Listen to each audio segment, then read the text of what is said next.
स्वागत है दोस्तों आप सभी का हमारे एक और नई वीडियो में। दोस्तों इस वीडियो में हम आपको बताने वाले हैं कि भगवान श्री कृष्ण ने आखिरकार द्वापर युग में ही क्यों जन्म लिया था। जी हाँ दोस्तों, शायद आपको ये पता होगा कि त्रेता युग में भगवान श्री राम ने जन्म लिया था, इसी प्रकार द्वापर युग में भगवान श्री कृष्ण ने जन्म क्यों लिया था। दोस्तों भगवान श्री कृष्ण ने अपने अवतार का रहस्य बताया है। भगवान श्री कृष्ण ने अर्जुन से कहा कि हे भारत, संसार में जब जब धर्म की हानि होती है और अधर्म बढ़ा जाता है तब तब धर्म की पुनर्स्थापना के लिए मैं अवतार लेता हूँ।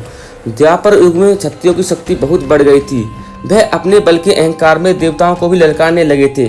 इसके अलावा हिरण्यकश्यप और हिरण्याक्ष ने रूप बदलकर धरती पर जन्म लिया था, जिनका अंत करने के लिए भगवान विष्णु को स्वयं अवतार लेना था। इनके अलावा और भी कई कारण थे जिनके कारण भगवान को द्वापर के अंत में अवतार लेना पड़ा। चलिए बताते हैं कौन कौन से वो कारण थे। नंबर 1, हिरण्यकश्यप और हिरण्याक्ष की धरती पर जन्म। जी हाँ दोस्तों, भगवान श्री कृष्ण का परम शत्रु कंस पुनर्जन्म में हिरण्यकश्यप था। भागवत पुराण के अनुसार भगवान विष्णु के द्वारपाल जय और विजय शाप के कारण बार बार असुर रूप में जन्म ले रहे थे। भगवान विष्णु ने इन्हें शाप से मुक्ति के लिए वरदान किया था, जब भी तुम जन्म लोगे तुम्हारी मृत्यु मेरे हाथों होगी और तुम्हारा उद्धार होगा। कंस ने धरती पर जन्म लेकर धरती पर हाहाकार मचा रखा था। इसके अत्याचारपूर्ण शासन ने साधु संत कष्ट पा रहे थे। दूसरी ओर शिशुपाल को पूर्व जन्म में हिरण्याक्ष व इन दोनों को मुक्ति प्रदान करने के लिए भगवान श्री कृष्ण ने भाद्रपद महीने के कृष्ण पक्ष की अष्टमी तिथि को अवतार लिया था।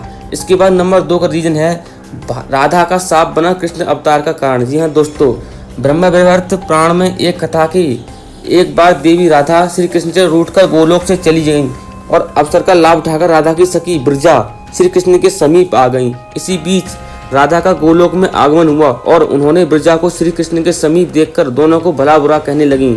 ब्रजा वहां से तुरंत नदी रूप धारण करके चली गईं। कृष्ण पर नाराज होते हुए देवी राधा को देखकर सुदामा नाम के गोप से सहन नहीं हुआ और उन्होंने देवी राधा के क्रोध को शांत करने के लिए उन्हें समझाने का प्रयास किया, लेकिन इससे देवी राधा शांत होने की बजाय और उग्र हो गईं। देवी राधा ने सुदामा को शाप दे दिया कि वह असुर बनकर धरती पर चले जाएं। सुदामा भी क्रोध पर नियंत्रण नहीं रख पाए और वो देवी राधा को शाप दे दिया कि आप भी गोलोक से पृथ्वी पर चली जाएं और कुछ समय तक आपको भी श्री कृष्ण से विरह का दुख भोगना पड़े। श्री कृष्ण ने देवी राधा को समझाया कि चिंता ना करें, यह पूर्व निर्धारित है कि आपको पृथ्वी पर अवतार लेना है। आपके साथ में मैं भी पृथ्वी पर अवतार ग्रहण करूंगा, जिससे सुदामा का साप भी फलेगा और हमारा साथ भी बनेगा। नंबर 3, नारद का साप। जी हाँ दोस्तों, भागवत एवं शिवपुराण में एक कथा है कि नारद मुनि के मन में एक बार विवाह करने की इच्छा उत्पन्न हुई। मोह में फंसे नारद मुनि भगवान विष्णु के पास हरि के समान रूप मांगने पहुंच गए। भगवान विष्णु ने श्री नारद के अहंकार को तोड़ने के लिए सारी लीला रची थी, इसलिए उन्होंने तथास्तु कह दिया। नारद मुनि विवाह की इच्छा से स्वयंवर में पहुंचे, लेकिन कन्या ने उनकी ओर देखा तक नहीं। निराश होकर नारद मुनि लौट रहे थे तो उन्होंने जल में अपना प्रतिबिंब देखा। नारद मुनि का चेहरा बंदर के समान था। भगवान विष्णु पर क्रोध होकर नारद मुनि वैकुंठ पहुंचे। नारद मुनि ने भगवान विष्णु से कहा कि आपने मुझे बंदर का रूप दिया है, जिसकी वजह से मेरा विवाह नहीं हो पाया। मैं जिस विरह में वेदना को महसूस कर रहा हूँ, आप भी उस वेदना को महसूस करेंगे। नारद मुनि ने विष्णु भगवान को शाप दिया कि आप धरती पर अवतार लेना होगा और देवी लक्ष्मी से विरह का कष्ट भोगना होगा।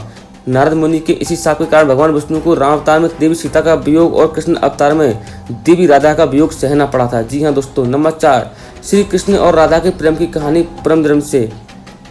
ईश्वरीय विधान है कि सभी युग के अंत में भगवान का अवतार होता है और वे धर्म की स्थापना करते हैं। इसके बाद चल रहा युग समाप्त होता है और नया युग आरंभ होता है। द्वापर में धरती महान योद्धाओं की शक्ति से दहल रही थी।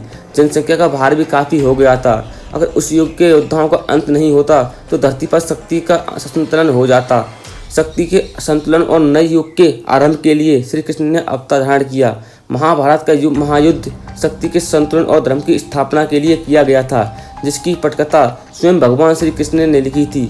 महायुद्ध से ही कलयुग के आगमन की आहट शुरू हो गई थी। जी हाँ दोस्तों, अब आने वाले समय में भी कलयुग चल रहा है। इसके अंत में भी भगवान श्री कृष्ण यानी भगवान विष्णु जन्म लेंगे, जो कि भगवान कल के रूप में संबर नामक नगरी में जन्म लेंगे। जी हाँ दोस्तों, क्योंकि आने वाले समय में एक राक्षस होगा जिसका नाम होगा काली। जी हाँ, काली बहुत ही शक्तिशाली राक्षस होगा, जिसके लिए कल की भगवान को जन्म लेना पड़ेगा और उनके साथ 7 चिरंजीवी भी युद्ध करेंगे। आप इससे अंदाज़ा लगा सकते हैं कि कल्कि कितना ज़्यादा शक्तिशाली होगा दोस्तों। जी हाँ, अगर दोस्तों ये वीडियो आपको अच्छी लगी हो तो प्लीज़ आप हमारे चैनल को सब्सक्राइब कर सकते हैं और वीडियो को लाइक भी कर सकते हैं तथा हमारे चैनल की इस वीडियो को शेयर भी कर सकते हैं ताकि यह जानकारी आपके दोस्तों तक भी पहुंच सके। Thank you so much.